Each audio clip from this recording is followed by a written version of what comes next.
brothers and our beloved sisters. So much is going on in this world around us. My God, welcome once again, brothers and sisters, to Blackmen Declare.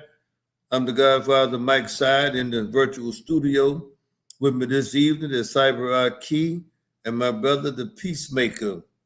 Brothers, there's a lot going on right now. And just before we came on this evening, I understand that Israel had fired something over the bow over to Qatar and blown up some supposedly Hamas headquarters or where some leaders was hanging out over there. And we know the United States have a base over there.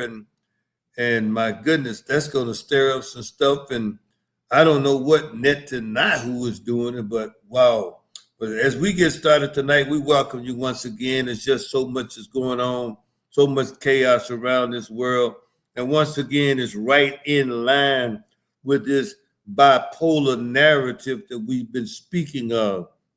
And you see it once again when you hear Netanyahu come on and speaking about how they've been challenged and how they're not being given an opportunity to do this or do that. Yet in reality, as I was hearing the brother share just today, that he's probably the most dangerous, deadliest, Israel leader ever. And not only Israel leader, but he even put him up there with the class of those guys that were back there during the days of Hitler and Mussolini and so many others. So, brothers, when we see what's going on around this world, especially in this Zionist piece, where we know that there are those that ever since 1948 have this erroneous conclusion that Israel happened to be the Israel of the Bible, and we know that's not the case. So we don't want to dig too deep in that piece of our dialogue tonight. But I thought we just come together and talk about some of these current affairs going on both right here in America and around the world. We're at a point in time, brothers, where, you look at the de-dollarization, where China and Russia and that BRIC alliance is just attacking every day, it seems like, and taking advantage of what 47 came into office supposedly to do.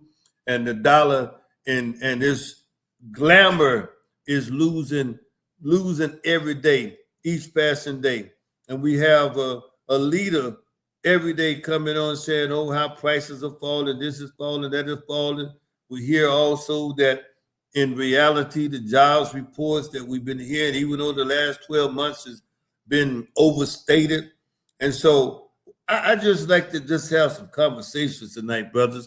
Feel like we was kicking around in one of your man caves, just chatting and look, just talking. So we're just going to open it up just for some open dialogue. We haven't had a chance to do that for a minute. I know we all been very busy. But Cyber, what's happening in your world, man? I know you've been out there. You've been traveling out of the country. You've been back in the country, traveling over in these highways and byways. And Peacemaker also want to come to you and see what's going on in your world. But Cyber, we'll start with you, man. What's happening and what do you see going on, man? Is there anything we should be paying attention to from your perspective? Peace to my brothers, my colleagues in this fight for true freedom, justice, and equality. Great to be back on this episode 39 of Blackmen Declare. The most important thing to me that I'm looking at right now is that the play for Africa. Studies show that 60% of the entire continent is below the age of 25. That is a huge, huge number. You have these countries that are fighting for a say what's happening in Africa. So you see the Chinese, they're making major moves in Africa. They even recently said that they were going to build a national museum of Africa for Africa in China. That's saying something like, hey, we're going to treat you as equals. We're going to, you're going to give us something. We're going to give you something. We're going to help you build infrastructure. We're going to do all of this. That remains to be seen whether they actually hold true and do treat Africa for as equals. But uh, my thing is like we as Black Americans have to be doing more as it relates to our rights, our say, and what's going to happen to Africa in this next, few decades. And then you have the U.S. trying to put their hands in, but the U.S. is making critical mistakes because the Africans see how they treat the African so-called African Americans or Black Americans here. So they come with it's a stigmatism already being attached to America when they enter the continent, even though they can use their military might to get some of the leaders um, to do what they want to do. But these young folks in Africa, they have a different mindset, and there's always no balance when you have 60% under 25. I mean, there's not enough leaders, not enough elders in the population to give a roadmap on how they should be conducting things. And so these next few decades in Africa, man, I'm hoping that more and more African Americans find their way to the continent, learn how to do business, not the American way because it doesn't work. You have to learn how to do business the way that they conduct business, and you have to have people that's on the ground to help you maneuver through some of that stuff. So that's my major take for this week. That's pretty heavy, brother, especially when you think about the fact that in many of those African nations, the average lifespan is not what we see in some of these westernized countries, but that's also been increasing in recent years as well. I don't have that latest number, but while it's in the major cities in some of those countries, i.e., Nigeria maybe or Lagos, you see that lifespan not being the same in Western areas. While in other nations, you do see that their lifespan increasing as well as more modernized, industrialized facilities begin to be implemented. Beautiful subject matter, my brother. Beautiful data. That I was not aware that 60%, 25 and under. That's a powerful data point right there. Peacemaker, what's going on in your world, brother? Well, greetings to our sisters and to our brothers of Black Men Declare. A little closer here to the nation's capital, we have a president who is still trying to, I think, practice martial law, where he is now have instructed um, different agencies who have a police force to go out into the streets of Washington, D.C., and then start arresting people, start making sure that people are in a curfew is protected, and just trying to, I guess, set up I would say he hasn't called it martial law, but if it looks like a duck and it quacks like a duck, it's a duck. Um, and now with the fact that you have a mayor, Mayor Bowser, who really has conceded to a lot of the requests that the president has made. At one time, she would vehemently fight back and hold her stance.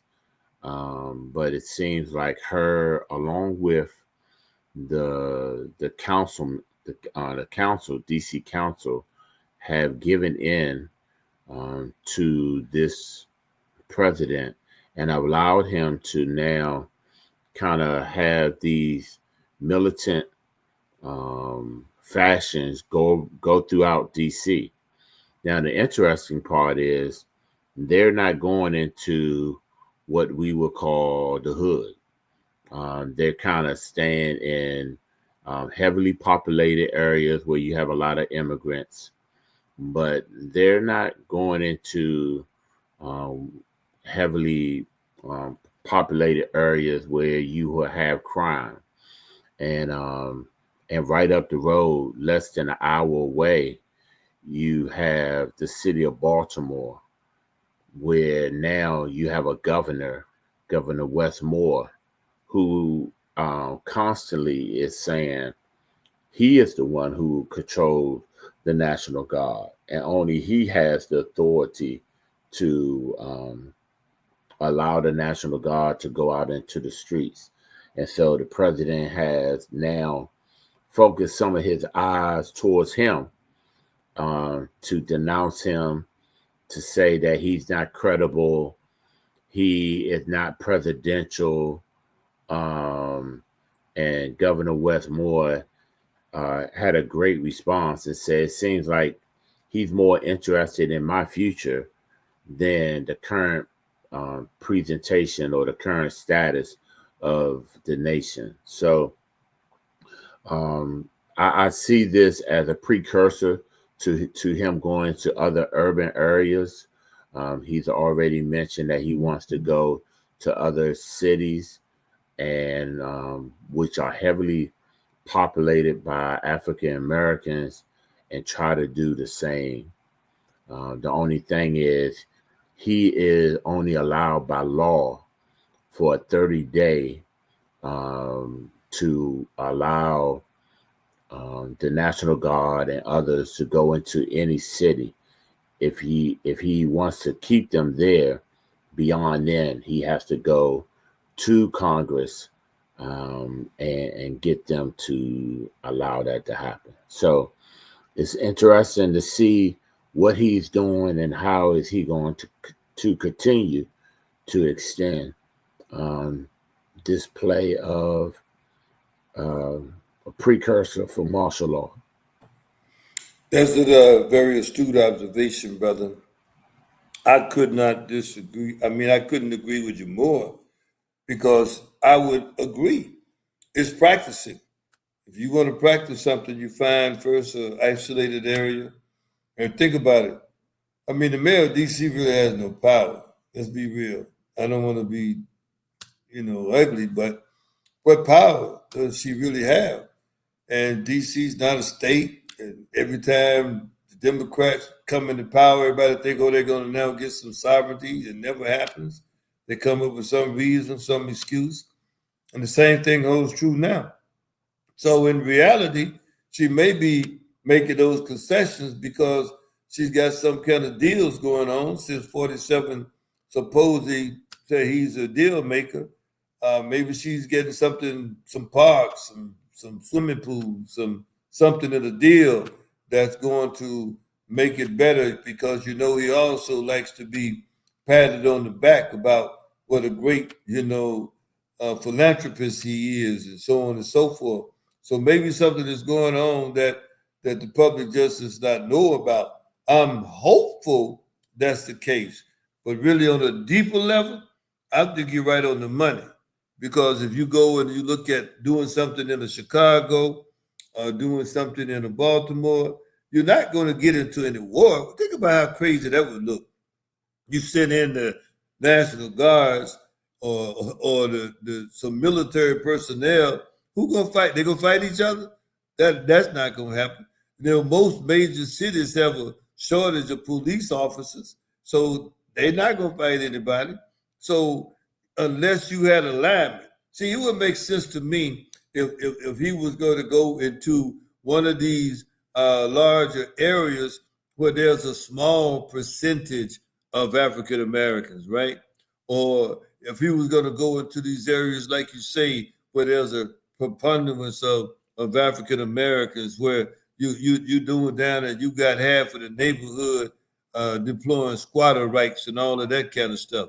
But when you're on the fringes and now you actually looking for a reason to arrest somebody, somebody going up, they have they rolling through a stop sign.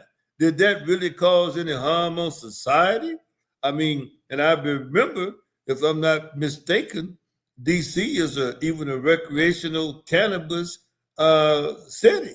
So what are you gonna do? You're gonna find somebody, maybe they smell like they've been smoking cannabis, and you're gonna arrest them because you say they were smoking in public, but you really have no proof.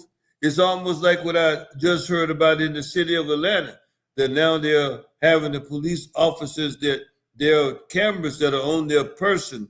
They're going to be engaged anytime there's a siren, anytime a gun is pulled, because a lot of those officers have been hiding some of their actions so that they can be favorable when reviewed by others. And so now the way this ordinance is reading in the ATL, at least this is my understanding, they won't even see their film until after they write their report.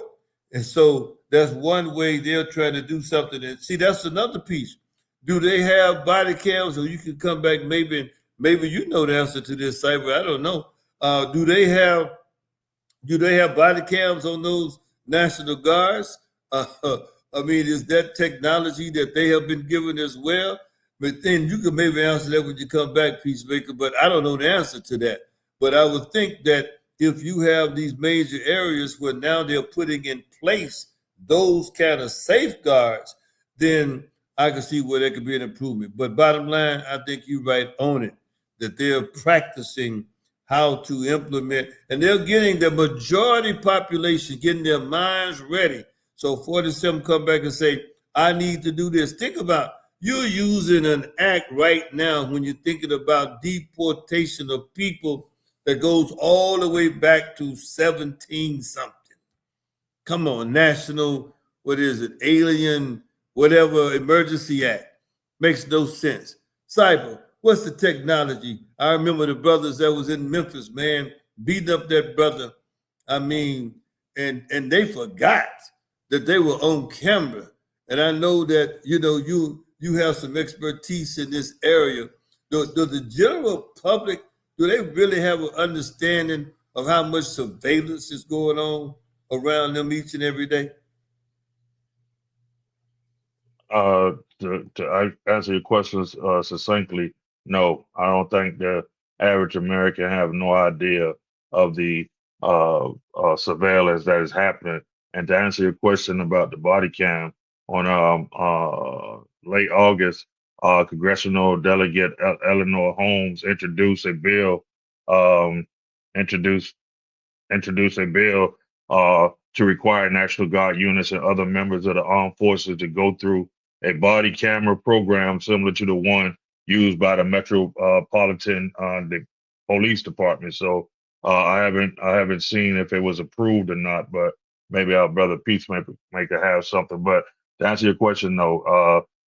Eric Snowden tried to warn Americans years ago, and I think to some degree a lot of Americans, it was too high level. It was over their heads. So I believe that's how the government got away with all of the stuff that the NSA is doing. And let's bring this back home. I know you mentioned the report, Epstein report, and there's some that are saying that that's what Epstein was. He was a surveillancer. He was a surveillancer for the Israeli defense. So he would go around with major government officials, major celebrities, and he would take note. He would take note. That's why he would throw these parties, do these different things, so he can have blackmail stuff to hold over the head of some of these politicians. And we have to. Uh, I think if I have to say one weakness that we have, especially as Black Americans, I'm always going to keep it to us. I think we watch a lot of movies, watch a lot of TVs, and we think this stuff is far fetched on how surveillance works. As I mentioned to several brothers once before, they put it right in front of your face. They have a series that's completed now called The Americans, and it took place in the Cold War. And these Europeans or these Russians were here in America, and they were doing a lot of surveillance on government officials, CIA, FBI, all of that. They were doing surveillance, but it was a TV show. Then lo and behold, a few years ago, I think it was in Hawaii, that Americans discovered that this couple was Russian agents that was in Hawaii, I believe it was, for all of those years, living undercover, again, doing surveillance. This stuff is reality. And we like, and I'm hoping that because we at the 20-minute mark in this recorder, and as I mentioned in this, it won't get the video pulled down from YouTube when we display it, but there was a software called Pegasus that I mentioned to some brothers a while back. There was a group of students that were going around making it known about this Pegasus program. And I've since heard it and mentioned in movies. I've heard it mentioned in movies, but when you start investigating it, when I first started investigating, I could find all the information that I wanted about Israeli spy program in America and how they spy on all of your conversations, whether it's your text messages, whether it's your email, whether it's any type of data communication. This software Pegasus, it triggers for any word that has Israeli, Jew, or some type of Semitism remarks. It triggers the software to send messages to higher up Israeli forces, just so they can begin to monitor why is this person talking about some Jews? Why are they talking about saying anti Semitic remarks in emails or in text messages or whatever? And now it's hard to find that information on the internet. They have completely tried to scrub it off so people will not be aware of this program called Pegasus. So now it's like a ghost. Now it's like when you talk about it, oh, you just state and stuff, you don't know what you're talking about. That's what people are saying. But this thing is real. This thing is real, and the surveillance of Americans is real. And we have to pay attention to it. We so busy caught up in the Young Thug, what's happening on Young Thug. But just look how they just released his phone call. But we can't get nobody to release the Epstein files. We can't get nobody to release the, his name is Jeffrey too. Young Thug's name is Jeffrey too. Somebody said they released the wrong Jeffrey files. They went digging and released that Jeffrey, the Young Thug. We wanted the Jeffrey Epstein files, So this is what we're dealing with in America. So they pulled the wrong file, the Jeffrey. They pulled the Jeffrey, but the wrong last name. That's some good stuff right there, though. That's like the paperclip. You want to check that one out, the paperclip. I mean, all of these code names coming up, and I'll tell you what was funny, man. Well, it wasn't funny. I take that back. It was interesting. I'll use a different term. In some of what they shared just today, Billy Bob was in there. Billy Clinton. His name was up in there. Trump's name was up. A whole bunch of folks was up in there. And so it's like they said, well, this does not mean they were into pedophilia activity. But remember, brothers, we mentioned this early on when we began this series about how Thomas Jefferson was into some pedophilia himself way back in the day. And we already discussed how pedophilia activity took place back in the day with our ancestors when they were being violated, both from a vaginal and from a sodomy perspective, both the men and the women. And some believe that's how the spirit got released into the spiritual DNA, especially some of our male ancestors. And so when you start thinking about this stuff, man, surveillance was part of that as well, because we remember reading in Bound and Wedlock, our sisters learned how to create some manipulative activities by virtue of those pedophiles way back in the day. And so I'm not saying everybody's on that list either. We just researchers. Let's take this up front. I mean, Cyber, Key, the Peacemaker, myself, we just researchers. This is information that we have read, that we have researched, and most of you see it on the evening news, morning news during the day, but you perhaps don't look at it as a researcher. But we as researchers, we just share what we have read. We share what we see, and we believe it takes more research. It's like someone said, if you don't know what happened in the past, you're probably going to do it again in the future. And we know history repeats itself. Peacemaker, given that history repeats itself, are we seeing America just fall off expeditiously down the slippery slope that all theoretically democracies have fallen?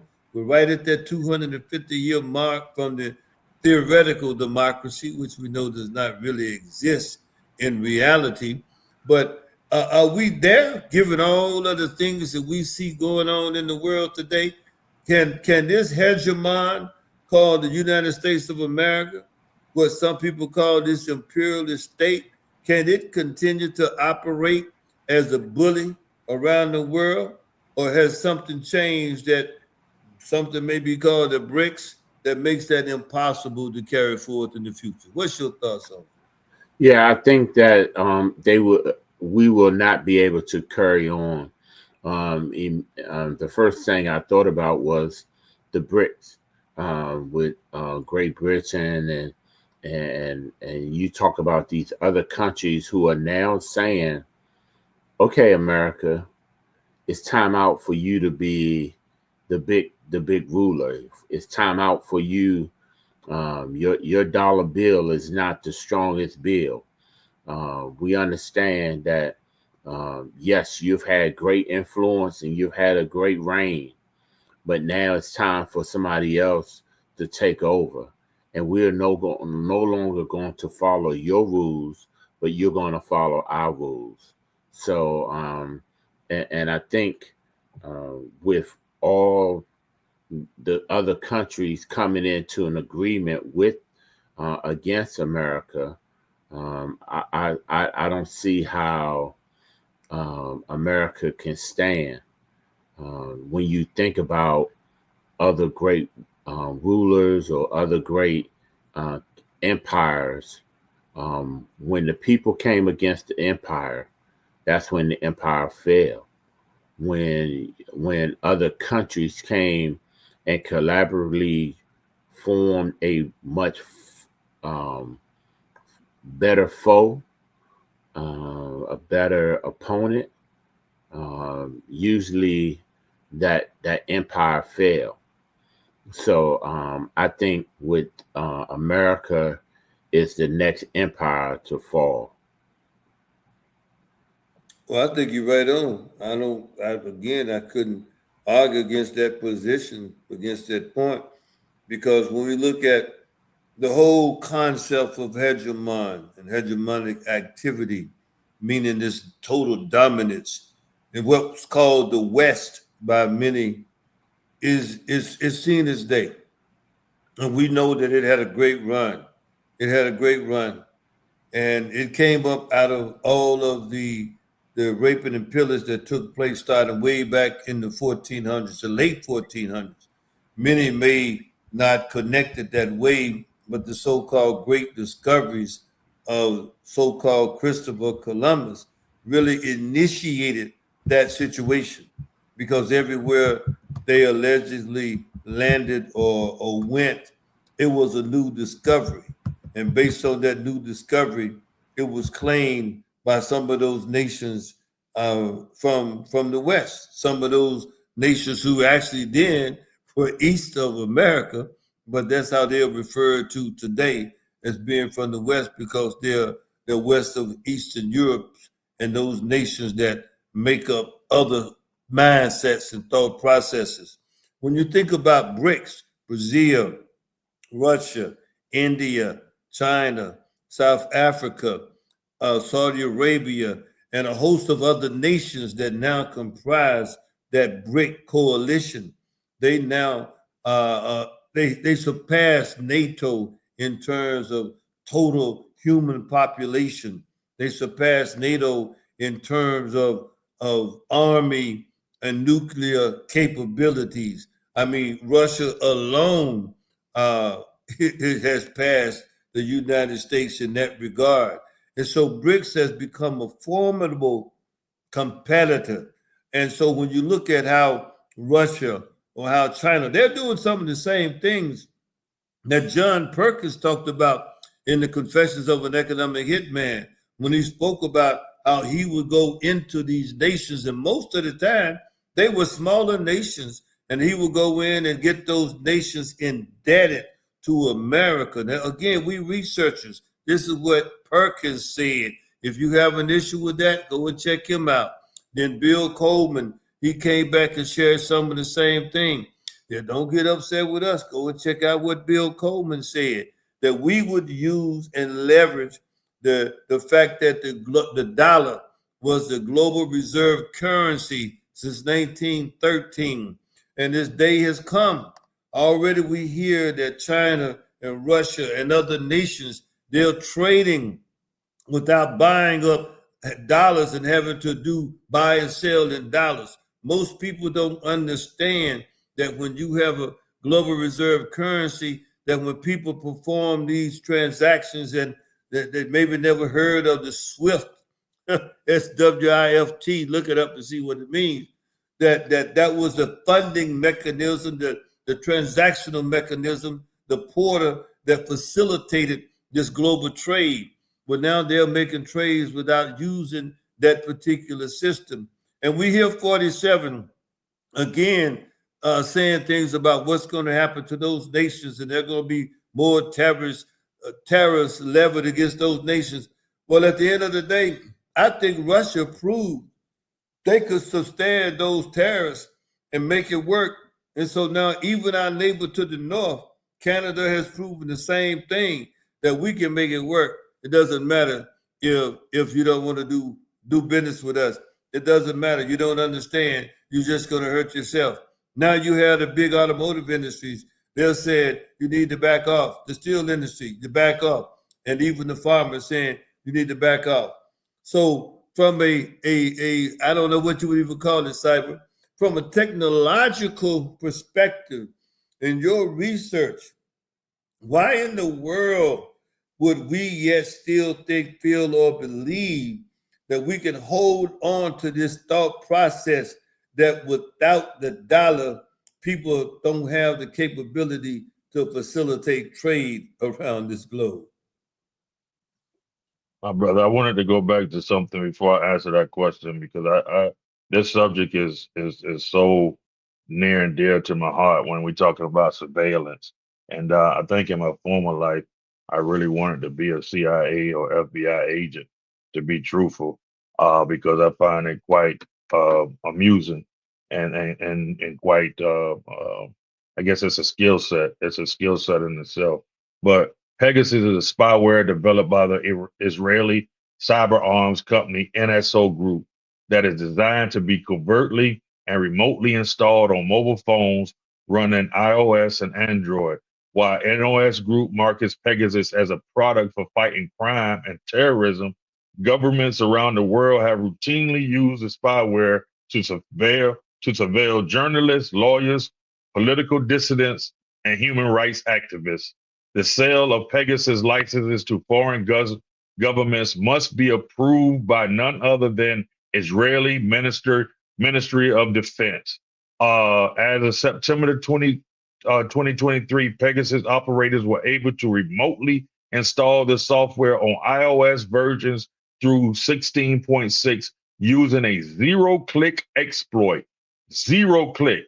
That means you don't have to click anything for them to install the software. While the capabilities of Pegasus may vary over time due to software updates, Pegasus is generally capable of reading text messages, call snooping, collecting passwords, location tracking, accessing the target devices, microphone and camera. Let me say that again. Accessing the target devices, microphone and camera, and harvesting information from the app. The software is named after Pegasus, the weighing horse of Greek mythology. That should open the eyes of every American. Process check. Did your mic turn your volume up a little bit? Can you hear me? Yeah. That should open the eye of every American, open the eyes and ears of every American. Because we wonder, I hear even Republicans now are concerned about how Israel, what does Israel have over our politicians? I heard Candace Owens, I heard some of the most right wing TV personnel asking this question. This is what they have over them. They have been secretly recording our politicians. They know every move our government makes. They know every move. So once they know that move, they can hold that over them. So you wonder why we do everything we can for them, even when we know that they are wrong. We know it, and we would still do it because they have this information hanging over our heads. Now that would scare some folks right there if they really knew it and understood it. That everything, and we already know. You mentioned Eric Snowden, that he told us every conversation, every text, every whatever, not real time, but it's being recorded. And so if you had to go back and that's why we hear sometimes we see these shows on TV wonder, how did they figure that out? Well, he already told us. They recorded everything. He already told us every text. It's like the brother of a digress for a moment sidebar. Remember the brother in Detroit? There was the mayor. He said, "Oh, Kwame, yeah, Kwame Kwame said, Kilpatrick. Kilpatrick, man, I ain't had no Texas with that lady. 14,000. That's a big time lie right there. Not 14, not 140, not 14, 14,000, man. And you just said something so deep, brother. You don't even have to click a button, click nothing. Man, that's whew. Again, it goes back to those same folks that think they ain't being recorded when they do something and they are being recorded. But that other piece, though, bro, the second part of that question, that comment, you would have make it a comment on that? You cyber. If you, but that was so powerful, babe. But I kind of lost I track. totally forgot. I, Yeah, I forgot your actual question. Your question, man. I we apologize, but we freelancing, as they say. We freelancing yeah, today. So we'll what would you chat about, Peacemaker? What would you that'll get us back on track? What was your last comments about Peacemaker? No, just the fact of, again, when we're looking at the society and we're looking at what these empires falling, or the potential empire of America falling, and I greatly appreciate the discussion that we are having, because what we've been dealing with in the last several weeks is dealing with the hypocrisy of America. It was supposed to be this, but now here we are centuries later, and it's almost a polar opposite of what it was supposed to be. So then in itself, it cannot stand and it cannot continue to go forth and being a nation. I don't want to say a great nation, because we got somebody who said he wants to make America great again. And I'm saying to myself, when was America great? Was America great when all of these black inventors were doing inventing stuff, or when they would take products and make it better? Was it better when we had Native Americans that was all over this country and they were the ones who was the more populated? Or is it great again, or was it great when we had civil rights? I love America. Don't want to be nowhere else. But that adjective great again, that rubs me the wrong way. Well, brother, I'm gonna tell you, I think we're looking at it the wrong way, man. We should really love MAGA. Should be make America make Africa great again. Make Africa great again. That's another way to look at MAGA. Make Africa great again, because Africa was great. Africa is where they stole all of the birthrights. You know the story of the birthright steal. I mean, that's in the flesh, an example of where the birthrights were stolen, because we are the peacemakers. We are the true sons of God, right? So now when you think about stealing some food, some partridge, and all of that from a nation, when you think about the African diaspora, right? When you think about, wanting to come back together, that thing inside you that always had you conflicted, where you thought, felt, and believed, man, it can't be the way that they keep on telling me. It got to be something different. I just can't feel it. I can't believe it that way. And when I really began to see it and understand it was when I moved from the south to the north. And all of a sudden, I found myself in the classrooms with the Europeans. And I felt like it was something inside of me that just rose up every time. And I was able to compete and able to do so magnificently. And I'm like, what in the world? And being hearing all around that we don't supposed to be able to have this capability. Make Africa great again. We're gonna have some t-shirts with that later on down the road, our brothers and sisters, but we're gonna have we'll make them blue. They won't be red, they'll be blue, or they may be tricolored. They may be red, green, and black, but they're gonna say make Africa great again. Can you get with that cycle? Could you get could we get you to purchase a boatload of those, man? We know you got some significant contacts on the supplier side. Can you take on that responsibility? I don't want to put you on the spot, but it just happened to come up in my spirit. Tell me what you think about that.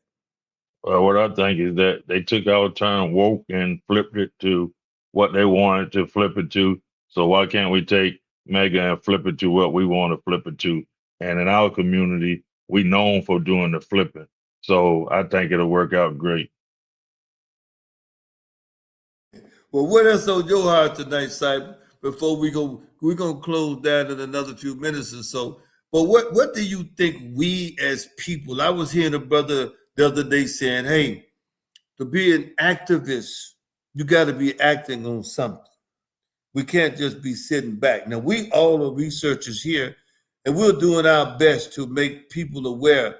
And I want to say right up front, we're learning how to exploit this social media technology for a reason.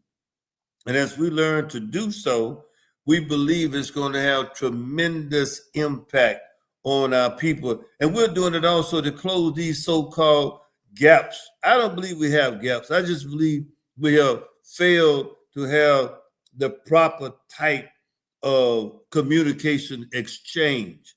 And so in a world not hindered by the red MAGA, what can we be doing now individually, Cyber, each and every one of us, to come against this, what we've been facing all of these 400 plus years right here in this America place? And like you said, Peacemaker, most of us, we haven't had a chance to see it from outside of America.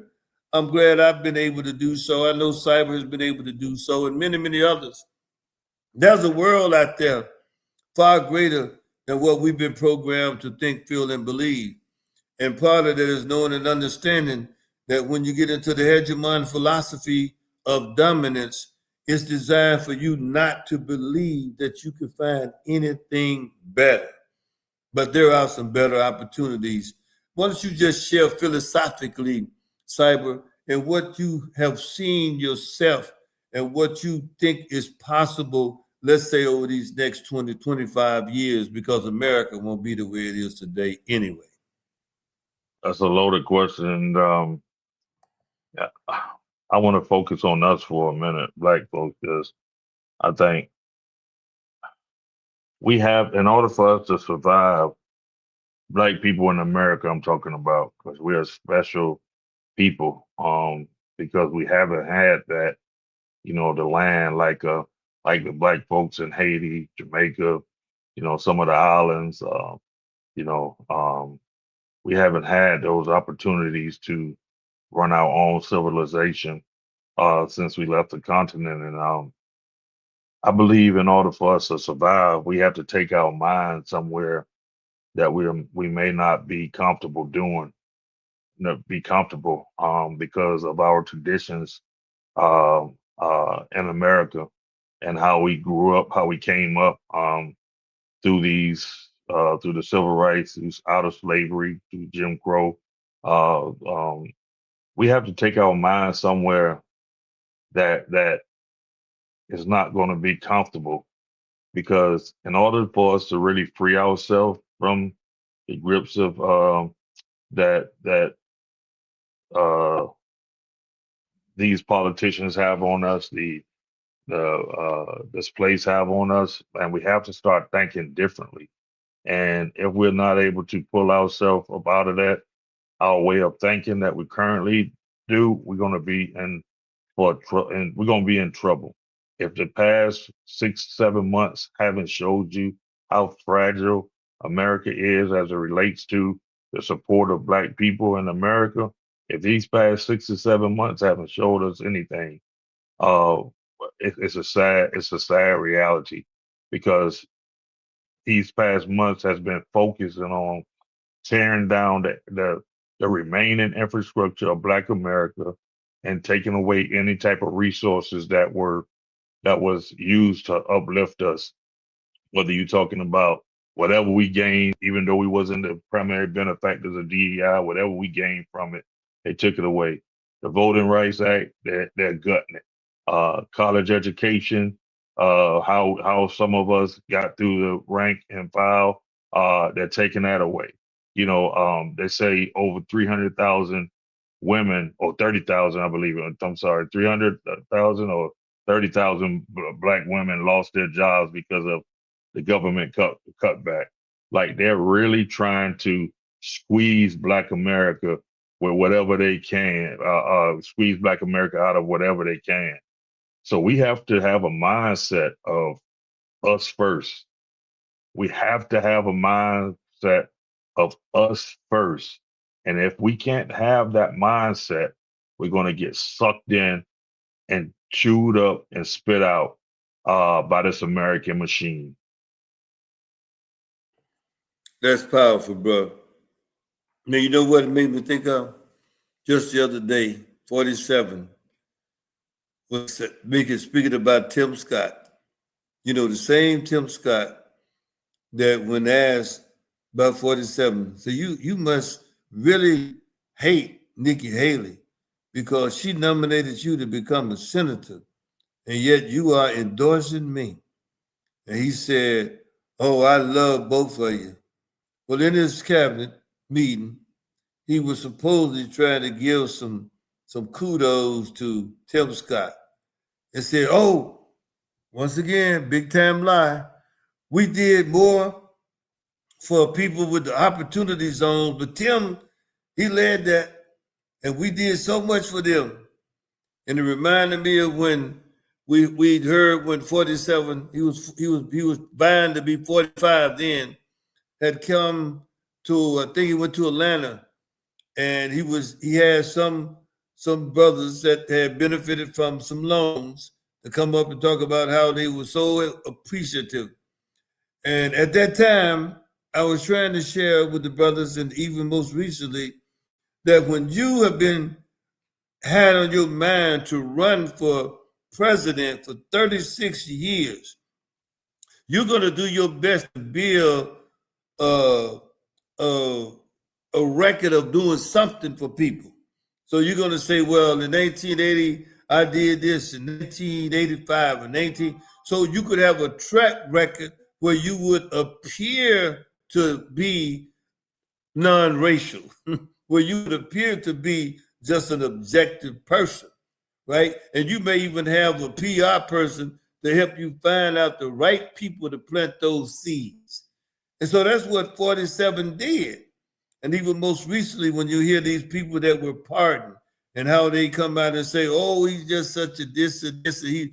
Now, however, the Europeans that know him most closely, that ain't what they say. They say, oh, he's a racist. Oh, he's a bigot. Oh, he's this. And all he did was played on the people.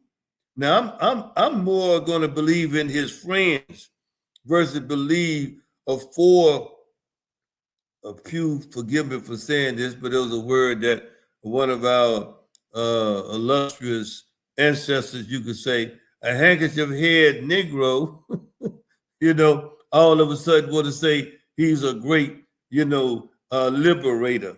Just like Lincoln was not a liberator, he's not a liberator. And yet everything he touched, he wanted to say, that's the best thing that ever happened for you black folks. And that's what he put that word in there, you black folks. As Neely Fuller would say, that's another indicator right there when he said you. That's a separation. When you use that term, you black people.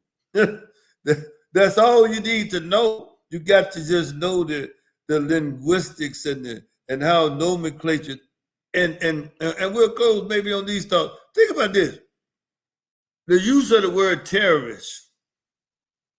It's a shame of what we heard about the Charlotte situation just the other day, maybe this week, when the brother apparently, stabbed a young lady from the Ukraine. That's a shame. Nobody wants to support such activity, right? But at the same time, there was 3 black girl students, female students that were killed. They never described that person who was a European as a terrorist. They never described them as a monster. They didn't use those types of adjectives. Our ending question is this. Why is it that when it comes to people, black people, that if something where one has a mental problem, they're crazy, that they'll yet, even though they're crazy, they'll label a terrorist. They'll later label a savage. The same way that was done with some of the indigenous when the Europeans came over here. Do we see the language and how the language is used to program, to dehumanize? Because once you dehumanize our people, then all bets are off for any kind of protection. What's your thoughts on that? I think, as you said, and as I mentioned before, when the people get tired and fed up, they will eventually rise against an empire. We look at other empires. We look at where America was supposed to be formed out of. It came from those people who were tired of the monarchy, of royalty, of Great Britain and in England, and they said, we're going over to America and start our own thing. It's a similar situation. If you see people being mistreated, then someone will rise up and say, we got to go and take this land back or take it over, or we need to go somewhere else. Again, and I mentioned this, I think, a week or two ago, that I think it would be beneficial for us to go back and start forming these land trusts where we can create our black towns, where we can go to parts of Iowa and Texas. And I know some people might not want to go to Iowa or Wyoming or anywhere like that, but I just think that wherever we decide to go, and it doesn't have to be one place. What I've come to learn is that because we are so various, we might need to have various cities, various towns where we support each other, where we look out for each other, and it's all about Afro Americans. Oh, I would agree with you, brother. I came up out of that kind of situation, and I think Cyber did as well back in the day. And I think that's a positive thing when you're around black folks. You have you have issues. Don't get it twisted now. Let's not create no fairy tales. But the confidence in yourself, the confidence in your people is there, and you, it does something to you. It's very difficult to explain. Is that sometimes, in many ways, and it's going to seem like it's contradictory, but it's not. When we were being forced to deal with the realities of segregation and bigotry, and I know some people are not going to like what I'm saying, it forced us to depend on ourselves. And it forced us to learn how to get along. And maybe in another episode, we'll chat about, what happened. But suffice it to say that most democracies destroy themselves from within. It's not an external situation all the time. And the decadence that's in America today, I believe, is leading that decline and that fallback. We started out chatting about the pedophilia reality of the forefathers and the fact that the pedophilia reality, remember, even when Hillary Clinton was running, they were speaking about pedophilia activity. So now you mentioned if you quack like a duck, walk like a duck, sound like a duck, this is a duck. Why would, and you will have this last comment, Cyber, why do we continue to keep having so much conversation about pedophilia? Would you have all of this conversation about pedophilia if it was not real? I think it's real.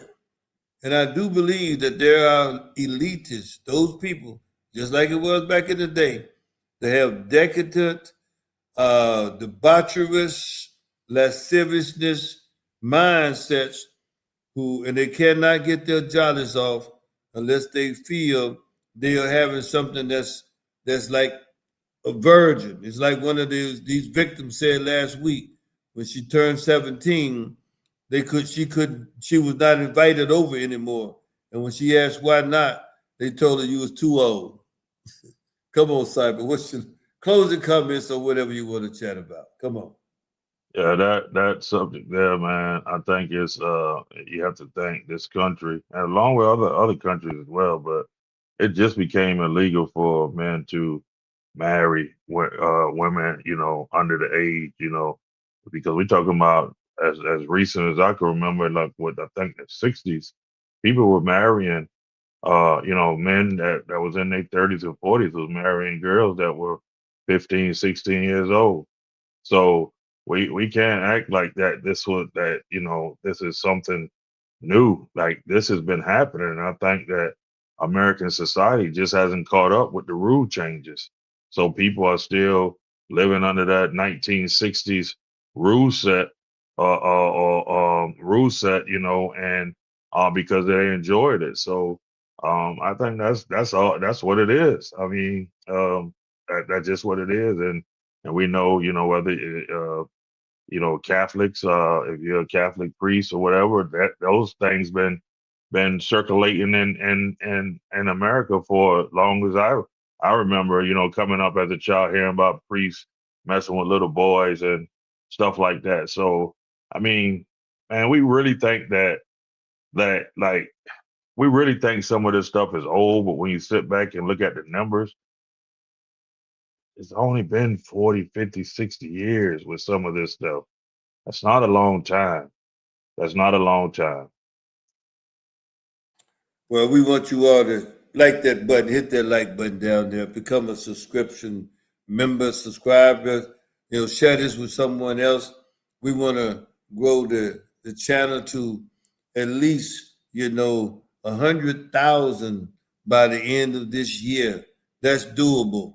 And we want to become your favorite stop when you hear subject matters that discuss the bipolar reality that exists in America.